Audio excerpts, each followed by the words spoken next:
think from early on I would like to encourage other churches to be prayerful about it, but then just to go for it. Start off in the most simple of ways, the most basic of ways. Invite someone for a meal. Learn how you can understand their background and their culture and how you might be of assistance to them. I think that some of the great things has been not only the sense of we are welcoming the Karen people to Australia and you must learn our culture, but also we would seek to understand your culture and where you've been. And so one of the interesting things that's going on at the moment is there's a number of English people who are actually learning the Karen language. Yeah. So it's a form of showing that we value you, we recognise you as our brothers, and so there's that sense of unity that we have together, which is beyond just that we are. You can feel sometimes that you're in a position of superiority, welcoming someone who else is in need. That's a very different mindset than welcoming someone who is a brother or sister. I think that there are different stages in the story of Croydon Hills. So at the beginning of sort of the journey was really issues based around settlement. So people moving into a new country, not knowing where to live, how to find and survive through the basics of life. And so Croydon Hills was involved very practically at that stage. And the things like we mentioned before, things like how to drive, how do you sign up for insurance, how do you fill out a rental form and get furniture and ways to live. These were important things at the early stage of settlement. But as you continue along that path, obviously your relationship develops and the way in which you engage in the local community develop.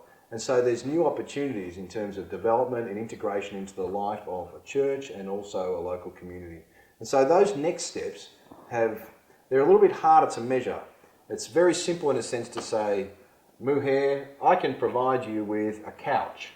And that's a simple way of being able to do it. It's the next stages about how as a person you're going to thrive in your life and find an opportunity to be able to get an education or a job. And so those have involved new opportunities and new areas which have required some different forms of thinking.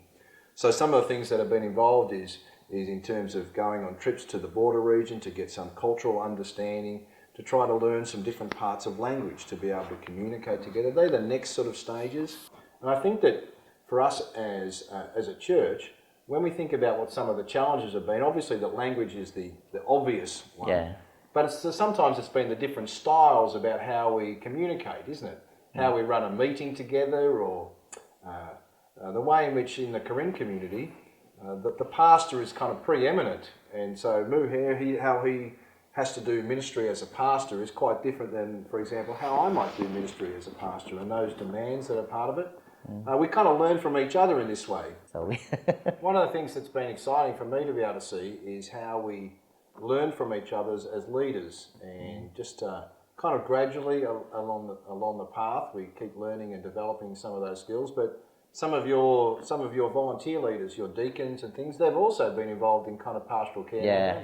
Yeah. So we have 7 deacons in our Karen, So one deacon, they look after 10 or 11 houses, I think. Yes. So, I mean, everyone has a responsibility to care our current people. Yeah, they're doing well. One of the things that I know I've appreciated, and as we've started to think about how we can develop some of the relationships and different other aspects of our parts of our 2 communities being part of one church, is how, for example, our leaders have been able to get together sometimes to have meals together, to pray together, to be able to share different ideas. And that's been a good opportunity to learn from each other. Yeah.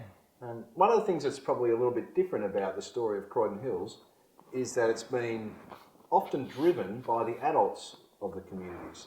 So many times in sort of refugees or migrant communities, it's the children's ministry and the youth who kind of form the strong relationships, whereas at Croydon Hills it's actually been the adults who have really been the driving parts of this story. And so as we consider the future, really a lot of the things that are going on at the moment are continuing to develop the relationships between the next generation. So if we consider the first generation that had spent probably half their life or more on the Thai-Burma border, and now we've got many people who have spent half their life, they've spent all their schooling in an Australian school. for many of them, English has almost become sort of their first language. So Moo's children, who are, how old are your children? They're like 14 and 12 and about 8, is that about right? Yes. They speak wonderful English, and that's kind of part of their story. But how are they involved in Croydon Hills Baptist Church? So yes, they are Korean, but also they're involved in other parts. Yeah, of the youth. church. Youth. Yeah, And the also youth Sunday and some school. other areas. Yeah, Sunday school. Yeah. Yeah. Some of them are involved in dancing together. Yeah, dance together. Numbers of the boys play soccer together. Yeah. Yes. And so what we're seeing with the next stage is we're actually seeing the further integration where we'll no longer, I think, speak about Korean and non-Korean. We'll speak about just being part of an Australian church, won't we? Yeah. Yeah, I think we growing together, physical and spiritual, growing together. But big challenge. We learn everything in Australia, you know. Yeah. Sometimes we've had kind of planned discussions, haven't we? We've asked the question, what will church services look like in 10 years' time? Will we still have a Korean-speaking church? Will we still have an English-Korean service? For the generation, which is, say, Moo Hei's children, who are primary school and high school age children, will they just belong to part of the Australian church? We don't want to lose the Korean heritage, but we also want to belong together. I think that some of the significant things that we've tried to do over the past couple of years have involved several levels. So we've deliberately set up times where our leadership can meet together, where we can eat together, where we can pray together, where we can share ideas, help with training. So that's been a good part of things. Yes. I know that helps to build those relationships and that trust with each other.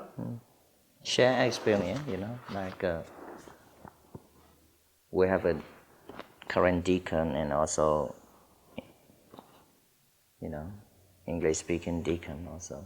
When we met together, maybe we share about experience, what you are doing in, you know, English deacon, what they are doing. So we share experience together. We talk, yeah.